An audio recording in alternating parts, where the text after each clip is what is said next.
Good morning, everyone. Good morning.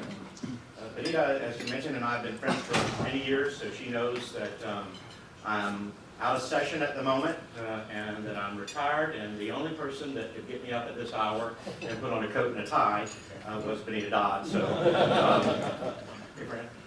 for those of you that aren't from Gwinnett, welcome. I'm glad to have you here. As you sure realize, this is a growing community. The population has passed 900,000, rapidly approaching 1 million people in Gwinnett.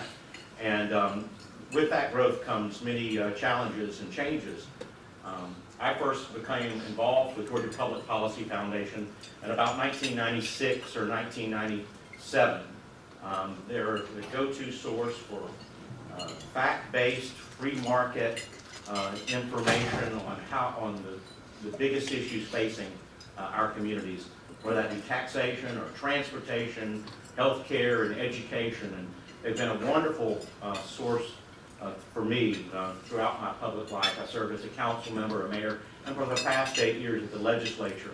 Georgia Public Policy Foundation continues to provide that great, solid, fact-based, data-driven, free market information that allows us to make the best decisions for the future of our state. During my tenure at the legislature, there was also another voice of reason and common sense and just fact-based commentary at the Atlanta Journal-Constitution. And on all those same issues, whether it be transportation or education or taxation, and you know, which is for someone in my position, sometimes that was a little unusual to find that kind of reasoned approach to so many issues on the editorial page of the AJC, and that was Kyle Wingfield. And Kyle continued to time and time kind of bring a sense of calm and clarity to many of the issues we face in the state of Georgia. And it was a welcome to have that voice there present in the discussions that we had. For those of you who don't know, Kyle's a Georgia native, and as you heard earlier, a Georgia Bulldog. He also spent some time with the Wall Street Journal overseas. And so when another good friend of mine, Kelly McCutcheon, chose to retire from Georgia Public Policy Foundation, that was really quite a big undertaking to find someone that would lead this outstanding organization forward in the consistent manner with the respect that it had for so many years. And I couldn't be happier or more thrilled that they chose Kyle Wingfield to take the role of leading Georgia Public Policy Foundation forward. I'm honored, as Benita said, that as they start this tour around the state to introduce the foundation and their new leadership to everyone around Georgia, that they chose to start in Gwinnett. So I appreciate them being here. I look forward to them coming back time and again. And with that, Kyle, we look forward to hearing policy over politics. What a great topic. Thank you.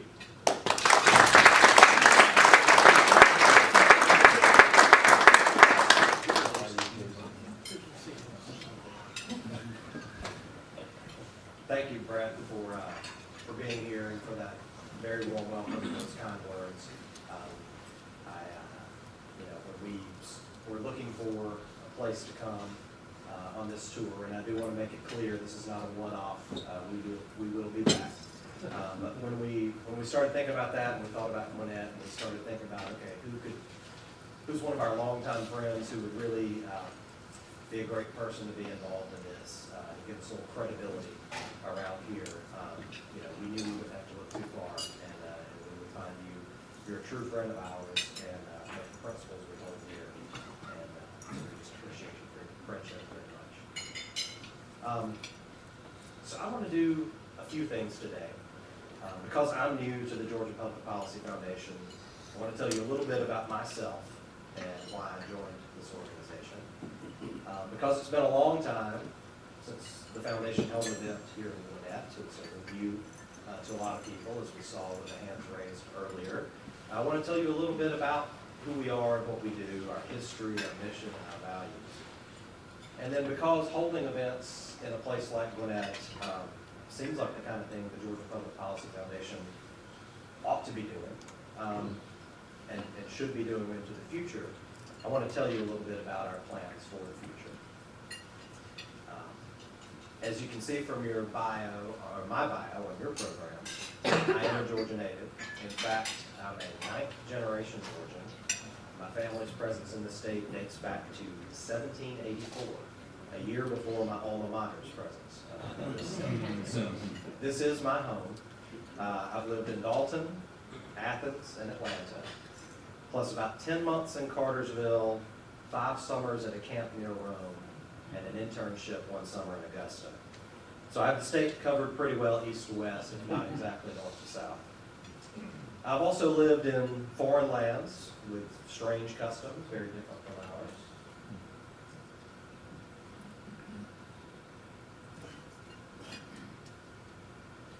Belgium, and before that,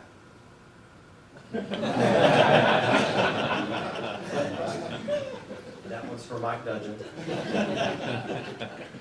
who would probably say, yeah, one of our strange customs is winning football championships, and I will have to concede that. But there was never any question that eventually my wife is also a native Georgian, and I would make it back here.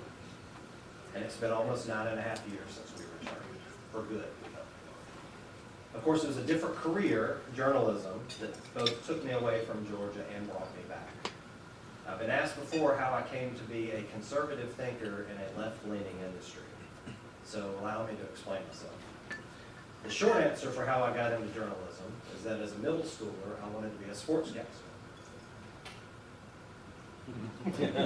So I started studying famous sportscasters like these guys. And I soon realized, first, that many of them were former pro athletes. And second, that I was never going to be a former pro athlete. So it didn't take long for me to switch my focus from broadcast to print, and eventually from sports to news. And of course, the Grady College at the University of Georgia will make a journalist of you if that's what you set out to be. As for my philosophical leanings, my earliest recollection of anything resembling a policy discussion came at the feet of my grandmother, who used to tell me stories about growing up on a farm during the Great Depression. And one of the stories she told me over and over again was that the only vote her father ever regretted was for FDR in 1932. And the reason for that regret was the quotas that the president and the Congress imposed on hogs, including the kind that he raised. My grandmother wasn't the type to remember or care about the names of laws like that, especially ones that passed when she was a relatively young child. But I believe she was talking about the Agricultural Adjustment Act of 1933. In any case, her emphasis in telling that story was the fact that people around the country were starving due to the battered economy, the catastrophic dust bowl on America's fruited plain. And yet government central planners sought to manipulate the price of hogs, as well as other commodities such as wheat, cotton, corn, rice, tobacco, milk. They sought to manipulate those prices higher by limiting production. She recalled her father lamenting that he was forced to knock newly born piglets dead, even as Americans were dying for lack of food. As you can imagine, this had quite an effect on a young boy. So did this fact. While the act had its intended effect of driving up prices and consequently farmers' incomes, the broader economy was still struggling to regain what it had lost when in 1936 the United States Supreme Court declared the act unconstitutional because of its taxation scheme. That scheme was raising a levy on food processors to pay for subsidies for the farmers for not raising the crops and livestock that they would have sent to the processors if not for the quotas.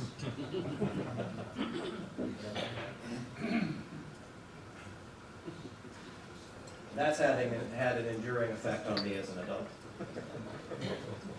Distorting the market, creating unintended harms to consumers, and very much intended harms to related businesses, destroying wealth in the form of crops never grown and livestock never raised, using tax policy to redistribute other wealth, violating the rule of law through unconstitutional actions, So many of the ills that we know to be the consequences of foolish central planning are present in that story. But there's more to my early appreciation for free enterprise. I'm an Eagle Scout, and the second merit badge I ever earned was American Business Merit Badge. Now, I've known hundreds of other scouts. I've never heard of anyone else earning American Business Merit Badge. I did so at the behest of my dad, the grandson of that frustrated Depression-era farmer, who also encouraged me to start a business mowing yards in my neighborhood and to file a tax return on my earnings. Although I didn't cut enough grass to have a tax liability that year when I was, I think, 11, I still vividly remember the first time I did have to pay taxes. I was working in the dining hall of that summer camp near Rome, the Boy Scouts Camp Sidney View, and I made $35 per week, plus meals and a tent over my head. I made that money mopping floors, washing dishes, scrubbing toilets in the dining hall's bathrooms. It's an actual picture of me.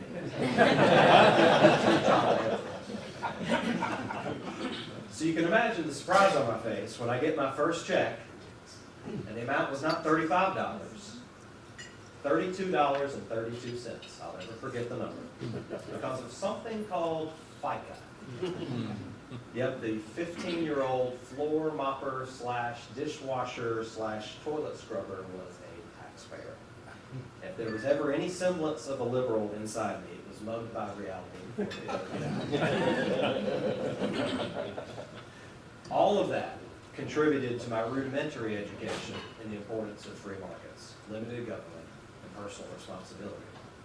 What I call my finishing school on the subject was working for the Wall Street Journal's editorial page. I spent 4.5 years absorbing the journal's philosophy of free people, free markets, and trying to promote that wisdom to a European audience that had strayed very far indeed from such messages. Now, during my time in Belgium, it was reported that Brussels had more lobbyists living there and working there than Washington, D.C. If that surprises you, you need to know it's because the bureaucrats of the European Union, which is headquartered there, were renowned, or depending on your perspective, reviled, for setting the strictest regulations in the world on companies. So if companies or industries could defeat a proposal for regulation there, they were likely to prevail in the U.S. and elsewhere. But I realized so much of their supposed need to regulate stemmed from failings that were rooted in other misguided regulation. It never seemed to dawn on the bureaucrats that moving toward less regulation and freer markets might solve the problem they were setting out to solve. And so I never ran out of writing material for those editorials. It was also in Brussels that I was exposed for the first time to the world of think tanks. Now, the first time I'd ever heard of a think tank was actually many years earlier, when I was a freshman at UGA. And a friend of mine who was a senior won a Rhodes Scholarship. And I recall hearing that although she hadn't even made it to Oxford yet, she'd been offered a job at something called a think tank. I had some uninformed notions about what that might mean. But it wasn't until I made it to Brussels with a journal that actually met some people who worked at think tanks. I learned what they did. It seemed like a great calling and a great deal of fun. And I was lucky enough to spend some time attending their conferences and even speaking at some all across Europe. It's a tough life, let me tell you. But as I already described, the pull back to Georgia was very strong. For a variety of reasons, my work at the Journal actually introduced me to the Ludwig von Mises Institute in Auburn, Alabama, and the Alabama Policy Institute in Birmingham. And so when I returned to Georgia in 2009 to write for the AJC, I immediately sought out the Georgia Public Policy Foundation, who's exactly the kind of intellectual ally I was looking for. As some of you may know, the foundation was created in 1991 by a hugely successful businessman, a very private philanthropist named Hank McCamish.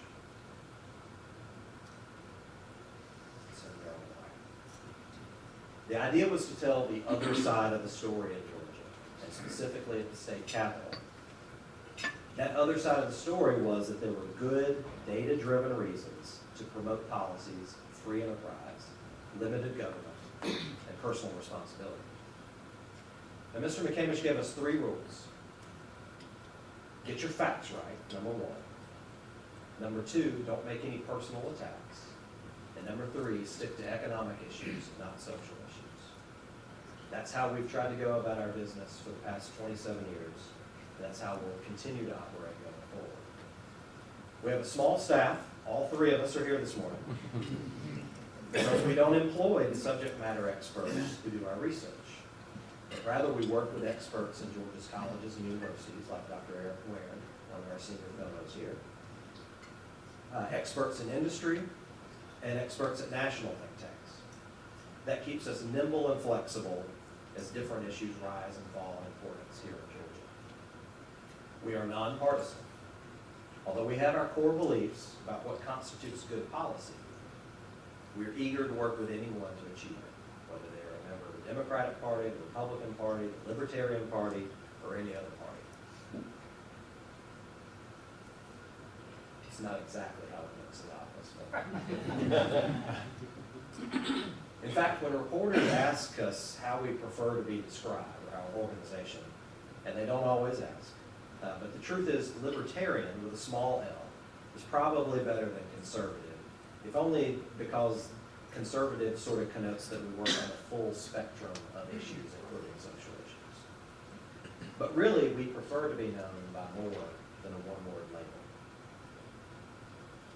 Here's how we want to be known. We want to be known for believing that good public policy is based upon facts and data, as well as an understanding of sound economic principles and the core principles of our free enterprise system: economic freedom, limited government, personal responsibility, individual initiative, respect for private property, and the rule of law. We envision a state where innovation, entrepreneurship, and creativity thrive, where individuals flourish based upon strong property rights, free markets, and equal opportunity for all. And we seek to pursue that vision to improve the lives of Georgians by promoting economic opportunity and freedom. That's why we have long been champions of school choice, so that all children in Georgia have not just the freedom, but the wherewithal to attend the school their families believe is best for them. That's why the foundation itself launched and ran a charter school, Tech High, in Atlanta for several years. It's why we used to publish the Georgia School Report Card for parents, giving families solid data about the public schools around them so they could make the best choice for their children.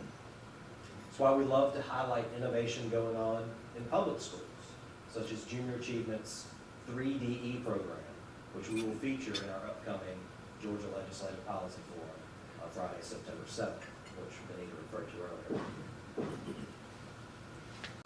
Those beliefs are also why we've long advocated for market-oriented reforms for health care.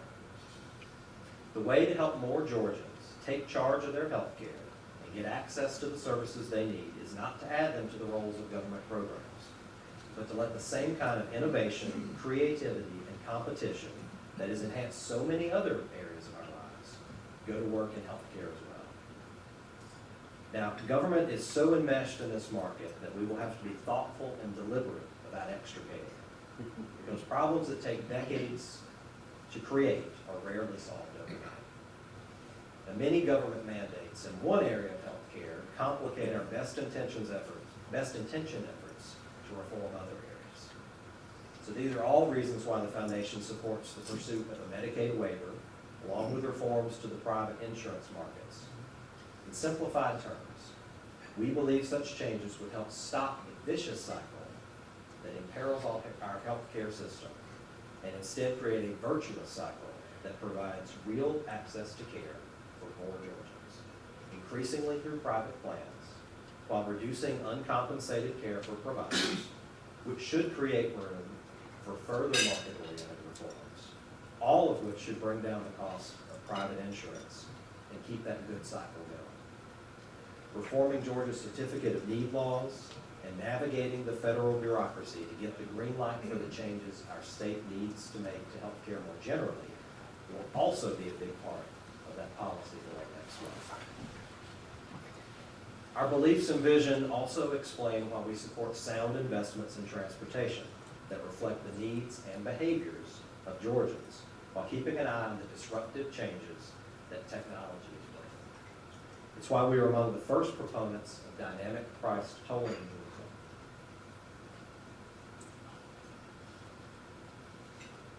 Which has come to fruition already on segments of I-85 and I-75, which in the coming years will provide a network of toll lanes that serve people when they need them most.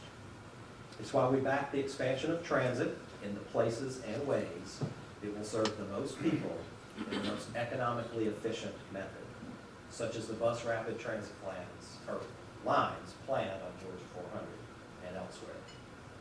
Built this way, in the places people want and need to go to find work and improve their economic prospects, transit can work, but it won't work when it's primarily an amenity to attract developers or a shiny object for politicians to laud, even as its vehicles run mostly empty around, oh, I don't know, a 2.7 mile loop in downtown Atlanta.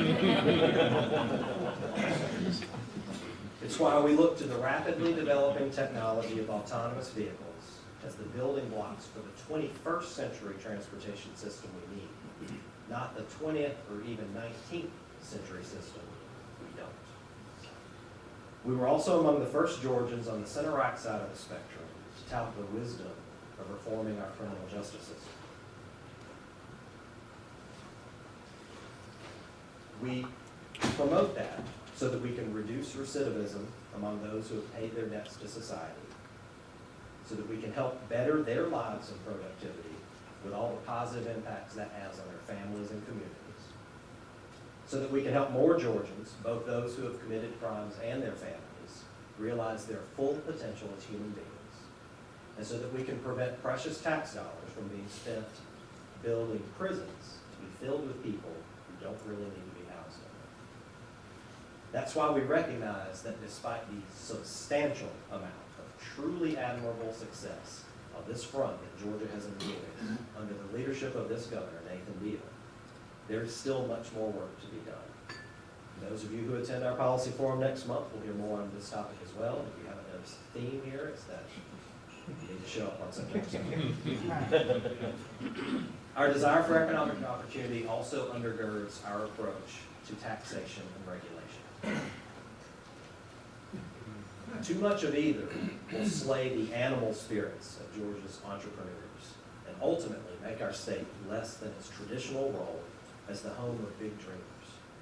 From Robert Woodruff to Ted Turner, from Bernie Marcus and Arthur Blank to the Amos brothers, from Truett Cathy to Sarah Blakely, and so many others whose ideas, hard work, and willingness to take a risk created not just jobs and wealth for themselves and their employees, but goods and services that people across the globe know and appreciate. We understand that the real burden of overtaxing or overregulating, even or especially in the name of fairness or compassion, is most likely to fall eventually on those who are least able to bear it, through effects both seen and unseen. We also know that too often we can't depend on capitalists to defend capitalism. And so we seek to keep the path up the mountain of opportunity clear of red tape, cronyism, and the like for those who are still ascending. And like those of you in this room, while we honor those who have come before us and serve those around us now, we also want to create a brighter future for those who come after us.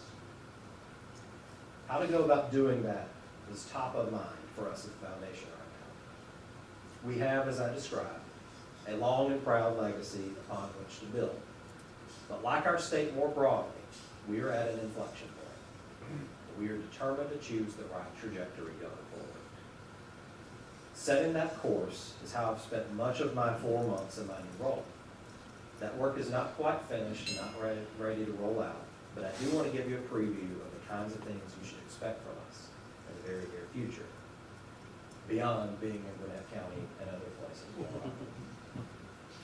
First and foremost, We want to be in the business of developing a picture, the big picture, of where Georgia is and should be going. That means examining the trends leading to the present, as well as the possibilities and pitfalls that lie before us. That means working in partnership with those who share our desire for economic freedom and opportunity, to sketch the outlines, round out the substance, and fill in the details. Once we've established where we're going, we need to chart the course, one step at a time. We need not be afraid of slow progress as long as it's steady, but nor should we fear big leaps when the opportunity for big gains arises or the circumstances dictate. We must, however, know that each step is a sure one with good, solid footing. This kind of work, as you're well aware, can't be done as the idle daydreaming of those in an ivory tower.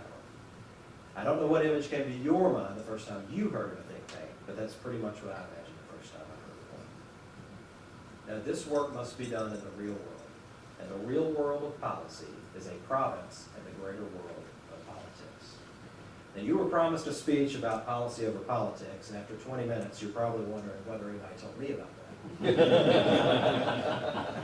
So now that I've nearly reached the end of the beginning of the conclusion of the preface to my remarks, that is a joke. Let's visit our title topic. Now, Christians are warned to be in the world but not of it, and much the same advice applies to nonpartisan policy shops. We are not political animals, but we cannot act on political motivations or whim. We do not devise policies as the means to winning elections. On the contrary, we hope good people will seek to win elections as the means to enacting sound policies. Despite what you may have heard, there are many such good people in politics. Some of them are even sitting in this room with us today, plus Senator Miller. Right here. He knows he's one of my favorites. So. We cannot afford to work only with those with whom we agree all the time about everything. At the same time, we cannot be caught swallowing all manner of distasteful ideas just to win the support of other ideas we like better. Our credibility hinges on our ability to walk the line between independence and irrelevance. That is something the Foundation historically did well, and it's the same kind of line I had to walk as a newspaper columnist. Though some people insisted on referring to me as the AJC's Republican columnist instead of conservative columnist, I believe my credibility with Democrats and even Republicans was built on my willingness to buck my party when warranted. So it goes with the Foundation. Having said all that, we understand that the legislative process includes some inherently political elements. Legislators weighing this bill or that one can be expected not only to weigh the merits of the words on the paper, but also about electoral considerations, political philosophies, and partisan loyalties, among other things. In trying to promote good policy, we cannot pretend these factors do not exist. But we can be thoughtful about how we evaluate policies once the fingerprints of political considerations are on them. I believe we should evaluate policies against the big picture goals I described earlier, about whether they're in alignment with those goals, not necessarily agreement. And here's how the difference between the two was described in an article by a business consultant several years ago. First alignment.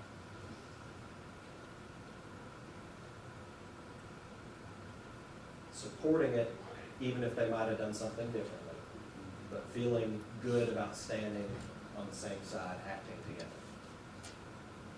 And here's agreement.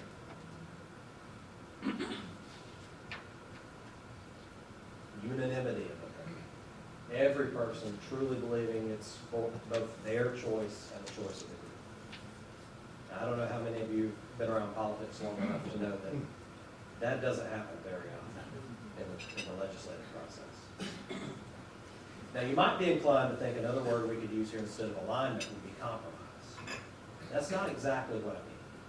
And not only because it's become something of a dirty word in our overly tribal politics, as well as in some precincts of policy and advocacy work.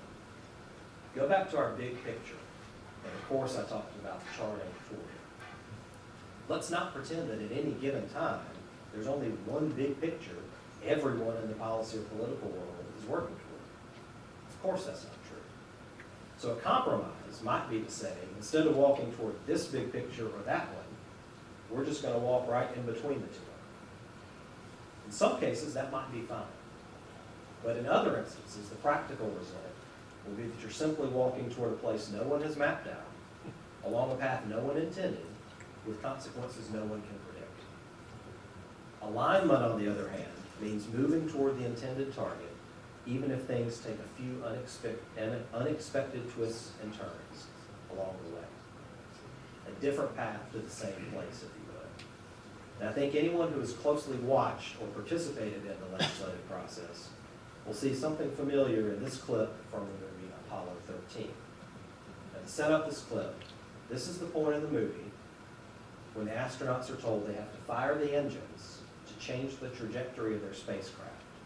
But because they're so low on power, they cannot afford to turn on the computers they would normally use to navigate. Instead, they have to keep a fixed point, the Earth, in the window as they rocket through space. The stakes are high because failure will mean they won't come into the atmosphere at an angle the ship and its heat shields can withstand. As you watch this, think about the Earth as the big picture for us policy-wise.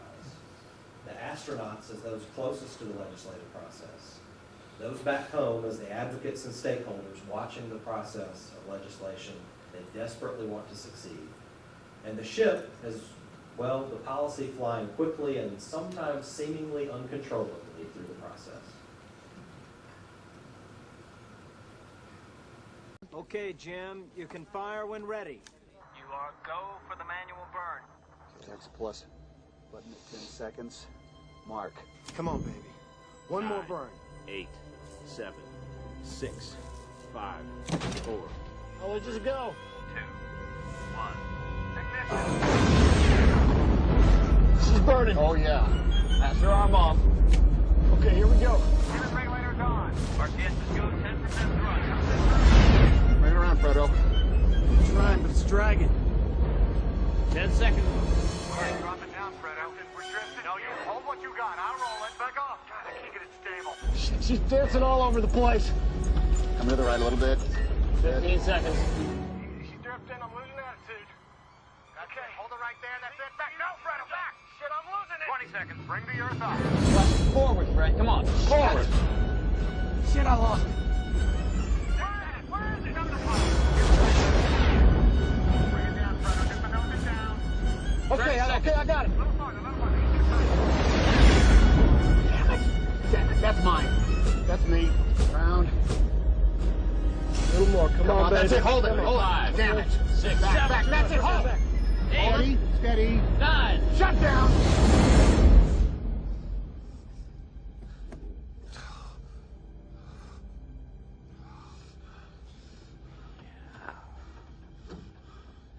Houston, we have shutdown. That's close enough, Jim. Good work.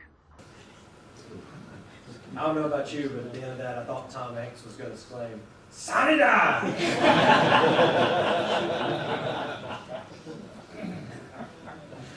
Let's think back about that clip with the parameters I outlined beforehand.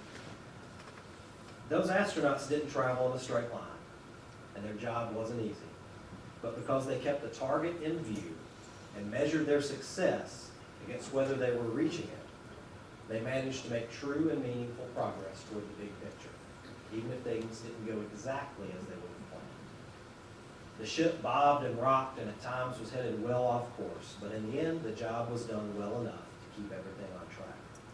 As ideas get jostled and turned and generally bounced around during the legislative process, that's ultimately what we're looking for. I want to dwell on that Apollo 13 mission just a little bit longer. In a sense, their journey, once the ultimate mission was established, going to the moon, going not to the moon, but back to the Earth, seems fairly straightforward. If you've seen the movie, you'll recall the many, many things the astronauts, as well as dozens of people back home, had to do just to accomplish what was practically implied when they entered their spacecraft on the launch pad back in Florida. They had to recreate processes to get the job done with the amount of power available to them. When faced with the presence of a dangerous toxin around them, they had to take items meant for one use and combine them in a previously unforeseen way to deal with the problem. When one vehicle failed, they had to travel in another one. They had to draw on all sorts of data to adjust the mission successfully. When personalities clashed and tensions grew, a leader had to refocus everyone on their mutual goal, and so on. Now, obviously, a think tank can't do all of those things on its own, and some of them absolutely must be done by others. But as advocates for good public policy, we want to do our part to the best of our ability. Finally, we believe that if good policy is enacted, it will eventually be good politics, even if good politics isn't what motivates us. Consider one last time the crew and support team of Apollo 13. In the context of the way everyone thought about the mission beforehand, which was to go to the moon, land on it, and only then return to the Earth, their story is one of failure. Yet when the astronauts returned to Earth safely, despite never setting foot on the moon, everyone realized it was actually a triumph.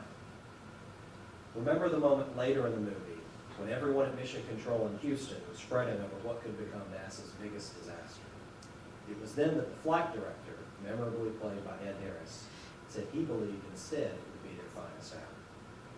Now, at any point in the process of creating bold, impactful public policy, there will be skeptics and naysayers who believe it's more prudent to back down, or worse, that disaster is just around the corner if everyone presses forward. And I will be the first to tell you that there are plenty of bills every year where that's sound advice.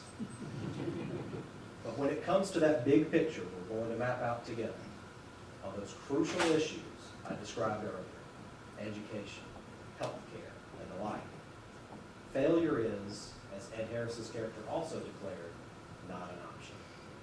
If we are thoughtful and intentional about painting that big picture and plotting the course toward it, it will be the right thing to do, practically as well as politically, to move in this direction.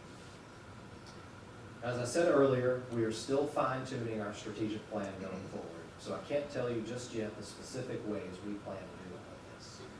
But I think it's safe to say you will see us more visibly in terms of events, not just where we host them, but just as important in the level of our ambition in using them to paint that big picture and the steps Georgia ought to take forward. I think you'll see it in terms of data and research, what we produce and how much. And finally, I think you'll see it in terms of inclusion, trying to attract as many people as possible to be our allies as we do the work I've described to you today. We at the Foundation tend to punch above our weight, getting more production than one might expect out of the capacity we have. It's one reason we were named one of the world's best independent think tanks in the 2017 Global Go-To Think Tank Index. However, adding capacity to do more will be vital. And of course, we have to pay for that somehow. It's not just my hope, but my plan for us to attract more financial support and supporters, both large and small. We hope that those who believe in our values, our vision, and our mission will want to support us. And I would be remiss if I didn't tell everyone here today exactly how you can do that. First, as always at our events, and as Benita mentioned earlier, we've put membership materials on your tables. You may notice they still have Kelly McCutcheon's picture still on them. We didn't want to go ahead and update them before we had our full revised vision and everything ready to go. And we want to be good stewards of the resources entrusted to them. So, new membership brochures to come, but these will work just fine for today. But second, once we have that vision ready to roll out, I would love to meet each of you to explain it, to hear your thoughts about it, and to seek a way for us to work together toward it. If that's a conversation you'd like to have, please let me, Benita Dodd, or Susan Benson know before you leave today, and I'll be in touch with you later this fall. So I hope you'll leave here today with a better understanding of what the Foundation is, how we intend to work, and why I'm so excited to be a part of it. And if any of you have questions, I'll be happy to answer them.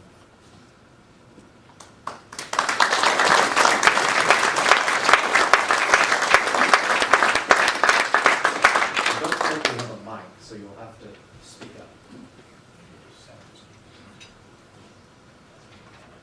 Okay, Bryce. Just a complimentary quick question. So if we believe demographers, Virginia is a leading edge indicator of where Georgia stands. Taste, we don't know, but I think it is very clear, and it's a great presentation, that, and we've seen it in Virginia, that voices like yours, thoughtful, policy, fact-driven voices, are going to only be more important for Georgia. Now to the question, I was at the Georgia Chamber Legislative Congressional Luncheon on earlier this week. It was a great debate, and you touched on expansion of Medicare. And I've actually heard several folks say that they were compelled by Stacey Abrams' argument as to why Georgia should expand Medicare. But it was a do it or not dichotomy. Take a minute and for the next 75 days when we hear that conversation, arm us with fact-based, policy-driven ideas on how we answer that question, why it's not a good idea. So I think the first reason it's not a great idea, and for those of you who couldn't hear, the question is about Medicaid expansion and whether that's the right thing to do. The first reason it's not a great idea is because it doesn't actually provide the real access to care that it promises. You have a large percentage of the doctors in Georgia who are not accepting new Medicaid patients. Now let's talk about why that's true. According to the data from the industry, when they have an uninsured patient come through their doors at a hospital, they're going to get about 20 cents on the dollar for the services they provide. That's why a lot of places and a lot of hospitals and places in Georgia with low insurance rates are struggling and even going out of business. When a Medicaid patient comes through the door, they get about 85 cents on the dollar. Now that's better than 20, but you're still losing 15 cents on the dollar. Now when I look at that, I say, you're just going out of business more slowly. And absent some more structural change, which I would say is unlikely to happen if we go the Medicaid expansion route, just as it was envisioned under the Affordable Care Act. Losing 15 cents on the dollar instead of 80 cents on the dollar isn't going to cut it for much longer. What we envision is much closer to some things you've heard from folks at Grady Hospital. It is asking the federal government for a waiver plan to draw down more Medicaid dollars. Because as I said, there's so much wrong with our health care market, not just in Georgia, but nationally. We're not going to fix it by going straight to more market-oriented things. Their government will be involved in getting us out of the problem government created, as counterintuitive as that may sound. What we think we can do is with an amount similar to what we would already have at our disposal if John McCain had voted for the Republican health reform last year, which is about $3,000 a person, which is much less than we're talking with a Medicaid expansion. We think that the majority of those uninsured Georgians can be covered by the health care providers around.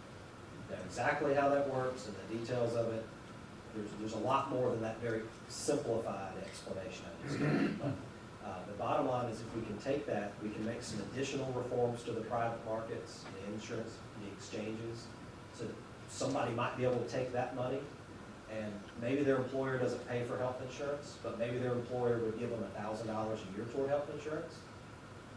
Pool that money, pool some money they may have on their own, charitable contributions, what have you, and buy a private plan. The goal should be, with anything that we do along these lines, to eventually get more people into private plans, because that's going to be the most solvent way to go about paying for our health care. But we're involved in some really good discussions, both here and in Washington, on that. It's a big focus of ours for 2019 because we think the window of opportunity is there. Partly because you're going to have a new governor coming in. With Stacey Abrams, we know what she's going to want to do, but there's still going to be Republican-controlled legislature who are not going to be as amenable to that. Or if it's Brian Kemp, either one, they're going to need something. They're going to need a different plan. So this is the type of thing that we think could work for Georgia, be tailored to what Georgia wants to do. Yes, sir.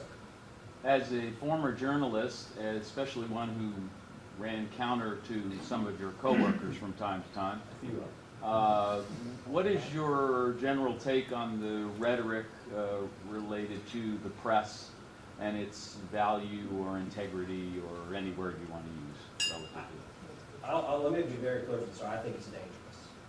Okay, I think if you think biased media is bad, then state-run or no media is going to be a lot worse. Okay, when I was a columnist, I got asked about media bias a lot. Some of you in this room may have been there when I answered this question before. If so, this answer is going to sound really consistent because I wasn't just saying it because I worked at a newspaper at the time. I think a lot of what we recognize as bias in our media comes as the result of blind spots. Now, we all have blind spots, right? We all have things that we're biased toward or against that we may or may not recognize. The key, if you're working as an objective journalist, is to be in the business of knowing what those blind spots are and policing them. And this isn't necessarily an excuse, but it is an explanation, I think, for why there's less of that going on than there was before. You've seen the headlines about job cuts at this newspaper, that newspaper, the AJC, every newspaper out there. There are fewer people doing the work, and they're trying to do more because there's more competition, there's more push to try to get out there, be first, grab attention, write the headline that gets everybody. A lot of what's lost in all that, the smaller staffs, both reporters and editors, whose job was to know not just their own blind spots, but the reporters. As well as that change in our media environment is there's less policing of bias and blind spots than there ever was. Now, most of the time I was at the AJC, there was a concerted effort to be better about that. I don't know that I'd ever say they got to perfectly balanced. And I'm not talking about the editorial page. I mean, we would get accused of bias, and there was truly every single day. Columnist from the left, columnist from the right. Cartoon from the left, cartoon from the right. One left-leaning letter writer, one right-leaning letter writer. We couldn't make it any more balanced than it was. But I'm talking about in the news pages, and it's bias shows up in which stories you pursue, who you talk to, what questions you ask them. And then, finally, the way you put it in the story. But by the time it gets to where you're putting it in the story, if you haven't addressed all that other, you're going to have a biased article. There's just no getting around it. Nothing an editor can do short of sending you back out to redo it, which there's less margin for it in the industry. So I think we need to understand that. Again, maybe counterintuitive. I think the way that you address bias, if you agree with me that that's part of the problem, is you support your local journalism. Okay? They have fewer staff cuts if they have more revenue coming in, and they have more wherewithal to try to address that. I know that's going to sound really backwards to some people. You say, well, I don't like the product they're putting out, I'm not going to buy it, and I get that. And if it's really beyond the pale, then sure. But I do think that in all this, there's an inherently broken business model for local journalism especially. The other way this shows up is they hire a bunch of 20-year-olds to do the job that 50 and 60-year-olds would have done before. It used to be you might show up at the AJC when you're in your 40s, and this was kind of a big-time achievement in your career. You worked at 4 smaller newspapers to get to that point. Now the people they're bringing through the door, and I don't mean this as a slight against them, they're some of the hardest working people I saw in the industry, but they're 25 years old, they might have worked at one website before, and they're coming in. The perspective is just not there the way it was. When I first got into journalism at AD, I had a 30-year-old immediate editor, a 40-year-old editor above that, and a 60-year-old bureau chief was the title, in charge of that guy. There was experience and perspective all up and down, and it didn't hinge on my, as a know-nothing 23-year-old, having that perspective. The system was built to account for the fact that I didn't have any perspective. And that's not the way it is anymore. So I worry about the future of journalism. I do think getting the business model right is important, and I think their ability to do that is going to hinge on people being willing to support it from the perspective, not that they agree with what they're doing, but that even the version of what they're doing now that they don't like is better than not having it. So, Kyle, I think part of the issue is that people have to step up, and I don't mean politicians, and I'm talking about the people in this room. A classic example, if you don't think that people's voice matters, try building a tennis center in Roswell, not discussing it. If there was ever an example for people, when you've had enough, and yeah, write letters to the editor. Or, even I called the AJC when Governor Deal goes to Washington DC and meets with President Trump about the success of our criminal justice reform, and it's on page 8. I mean, really? I called the editor and said, this is absurd.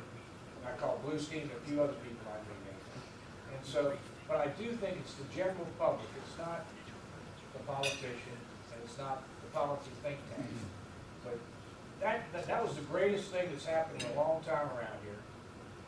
But all of a sudden, the city council and the mayor in Roswell found out that, man, people do pay attention.